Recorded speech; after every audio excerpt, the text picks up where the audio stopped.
Adrian Mellon, he thought he was safe, but Derry doesn't let anyone escape. His death in this episode isn't just brutal, it's symbolic. Notice how the camera frames his last steps. Every shadow, every reflection signals the arrival of something far worse than Pennywise himself. Some viewers miss this, but look closer. This isn't just a death, it's a statement. Derry wants its fear preserved, and Adrian became its new anchor.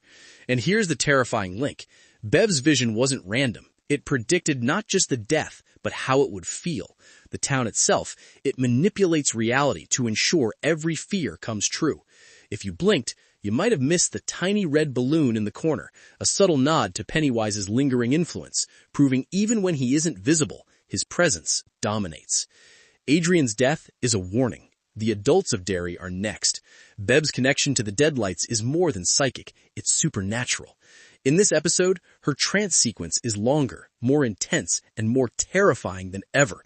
Notice how the lighting changes with her pulse. This isn't just a visual trick. The Duffer Brothers are telling us her perception is bleeding into reality.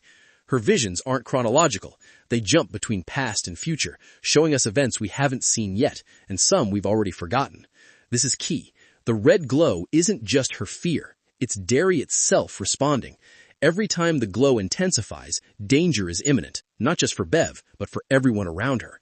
And the final frame of her trance, the shadow she sees, it's something we've never fully understood. Some fans theorize it's Pennywise's ultimate form. Others say it's Derry manifesting its true consciousness. Either way, it's horrifying. While Bev struggles with the deadlights, the Adult Losers Club is facing a town that seems alive. Every alleyway, every street sign, it's twisted with malevolence. Mike notices repeating patterns, symbols that only appear during Pennywise's awakenings. This shows Derry isn't just haunted, it's intelligent. It reacts, predicts, and manipulates the adults just like it did the kids. The tension between them is escalating.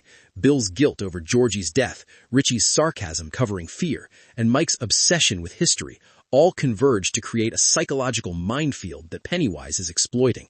And here's the subtle detail most people missed. The shadows don't align with any light source. They move independently, almost like Derry itself is alive and hunting them. This is Derry's trap. It doesn't just kill. It tortures mentally first, and the adults are already falling into it. Now, let's talk predictions.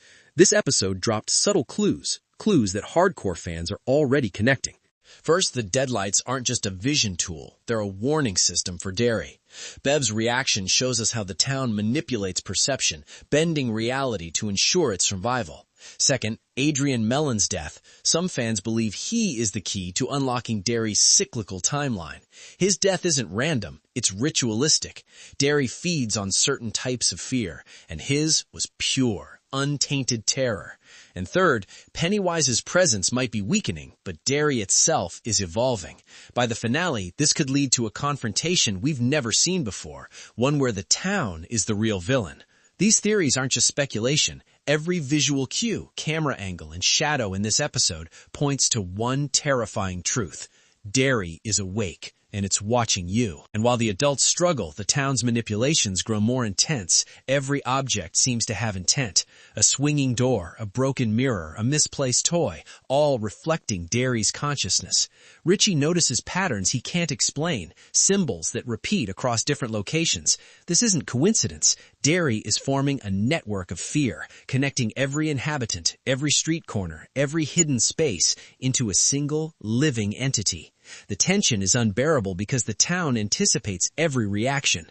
Bill's internal guilt amplifies shadows, turning hallways into labyrinths of horror. Bev's visions intensify, showing glimpses of the past and future intertwined. The audience can feel it, something far larger than Pennywise is at play. And here's the detail that most viewers overlook, the reflections in windows. They don't match reality. Faces, movements, subtle differences that signal the town's awareness. It's alive. Derry isn't just a setting, it's a predator, and the adults, unprepared and skeptical, are already inside its grasp. Mike uncovers old newspaper clippings, tales of disappearances, strange rituals, people vanishing without trace. These aren't isolated incidents, they're part of a repeating cycle. The town feeds, learns, and evolves with each generation. Derry's intelligence grows, and so does the danger. While the losers face psychological torment, Pennywise's shadow lingers, not always visible, but always felt.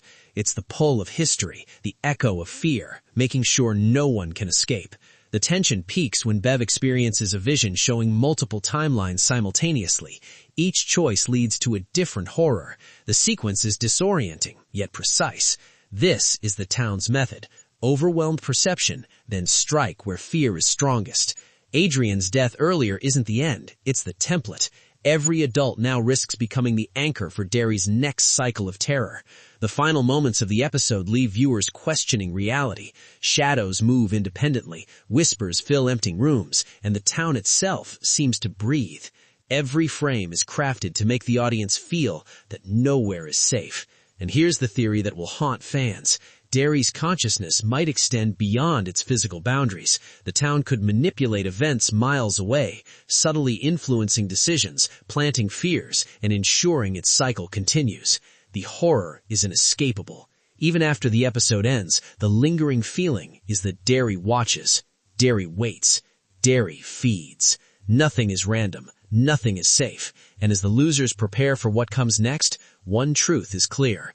Derry is no longer just a town, it's a living nightmare, and every shadow, every reflection, every heartbeat is part of its plan. The finale of this episode doesn't just close a chapter, it sets the stage for something far more terrifying. The deadlights, the shadows, the subtle manipulations, all pieces of a puzzle that only the bravest will survive to see completed. And that's the brilliance and terror of this episode. It doesn't rely solely on Pennywise. It shows us that fear itself, when given form, when nurtured by a town like Derry, becomes unstoppable.